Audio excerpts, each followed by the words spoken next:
ধুর মিয়া কিসের ভয়, লাগা ছক্কা। মাহমুদুল্লাহ রিয়াদের কথায় তহিদ হৃদয়ের বুক 56 ইঞ্চি। অস্ট্রেলিয়া বোলারদের বেধম পেটালেন। হৃদয় মাহমুদুল্লাহর খুনসুটিতে ঠিক কি এমন ঘটেছিল? বাংলাদেশের ওপেনিংটা আর কবে ঠিক হবে? অস্ট্রেলিয়ার বিপক্ষে শুরুতে তানজিম হাসান তামিম 0 রানে সাজঘরে ফিরলেন। এরপর লিটন কুমার দাস, নাজমুল হোসেন শান্ত যেন টেস্ট খেলার প্রচেষ্টা করছিলেন, কিন্তু বিপর্যয়ে সামাল দিচ্ছিলেন, দলকে নিয়ে গেলেন বেশ খানিক দূরে। লিটন দাস 16, নাজমুল হোসেন শান্ত 41 রানে সাজঘরে ফিরলেন। এরপরে সাকিব আল হাসান এবং রিশাদ হোসেন দ্রুত সাজঘরে ফিরলে মাহমুদুল্লাহ রিয়াদকে নিয়ে রীতিমতো ব্যাটিং তাণ্ডব চালিয়েছিলেন তহিদ হৃদয়, যার ফলে মাত্র 16 ওভারে 100 রান পার করে ফেলে বাংলাদেশ। তার সঙ্গে যোগ্য সঙ্গী দিচ্ছিলেন মাহমুদুল্লাহ রিয়াদ।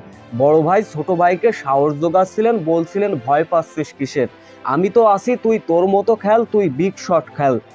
এরপর মাহমুদুল্লাহ রিয়াদ, মেহেদী হাসানরা যখন দ্রুত সাজঘরে ফিরলেন, একাই তহিদ হৃদয় দ্রুত রান তুলতে থাকেন।